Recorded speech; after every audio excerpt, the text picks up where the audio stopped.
ఆంధ్ర తెలంగాణలో తక్కువ ఫీజులతో high quality results ఇస్తున్న ఏకైక సంస్థ తిరుమల్ ఐఏఎస్ ఇన్స్టిట్యూట్. తల్లిదండ్రులు కొద్దిసేపు కనిపించకపోతేనే తల్లడిల్లిపోతాం. అలాంటిది ఆ తల్లిదండ్రులు ఇక లేరు అని తెలిస్తే అబ్బో ఊహించుకోవడమే కష్టంగా ఉంది కదా. అలాంటిది పట్టుమని 5 ఏళ్లు కూడా లేని ఆ ఇద్దరు చిన్నారులకి ఇప్పుడు తల్లిదండ్రులు లేరు. వారికి తెలిసి తెలియని వయసులో తండ్రిని, కొద్దా గొప్ప ఊహ తెలిసిన తర్వాత తల్లిని కోల్పోయారు. అప్పుడు తండ్రి ఎందుకు చనిపోయాడో, ఇప్పుడు తల్లి ఎందుకు వదిలేసిందో తెలియని వారి మనోవేదన స్థానికులకు కంట నీరు తెప్పిస్తోంది.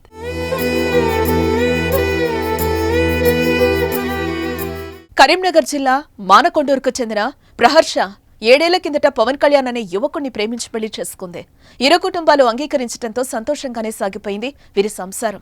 5 ఏళ్ల ఆద్యశ్రీ, 3 ఏళ్ల ఆయాంష్ సంతానంతో హ్యాపీగా సాగుతున్న వీళ్ల కాపురంలో ఏడాది కిందట చీకట్లలుముకున్నాయి.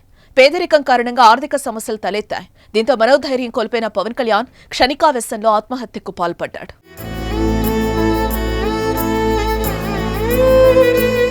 ఇక ప్రాణానికి ప్రాణంగా ప్రేమించిన భర్త తనని వదిలి వెళ్లడంతో తీవ్ర మనోవేదనకు గురైంది ప్రహర్ష. ఎంతో కుంగిపోయింది.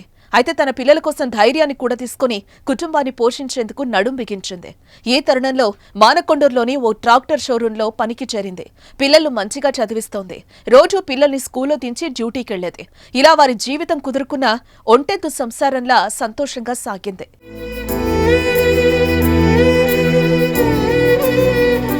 అయితే ప్రాణం కన్నా ఎక్కువగా ప్రేమించిన భర్త దూరమైన నాటి నుంచి పవన్ జ్ఞాపకాలు ప్రహర్షను తట్టి లేపుతున్నాయి.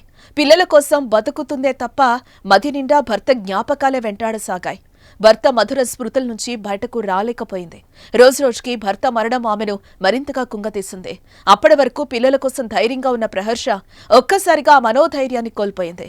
పిల్లలిద్దరినీ స్కూల్కి పంపి ఇంటి దగ్గరలోని బావిలో దూకి ప్రాణాలు తీసుకుంది. అయితే క్షణికావేశంలో ప్రాణాలైతే తీసుకుంది, కానీ తన రక్తం పంచుకొని పుట్టిన పిల్లల జీవితం ఏంటని ఆలోచించలేకపోయింది. అప్పుడు పవన్ తీసుకున్న నిర్ణయం ఆ పిల్లలకు తండ్రి లేకుండా చేస్తే, ఇప్పుడు ప్రహర్ష తీసుకున్న మరో నిర్ణయం వారిని అనాథలుగా మిగిల్చింది. ఏదేమైనా ఆ కల్మషం లేని ఆ చిన్నారులు దీనంగా చూస్తుంటే ప్రతి ఒక్కరి గుండా తరుక్కుపోతోంది.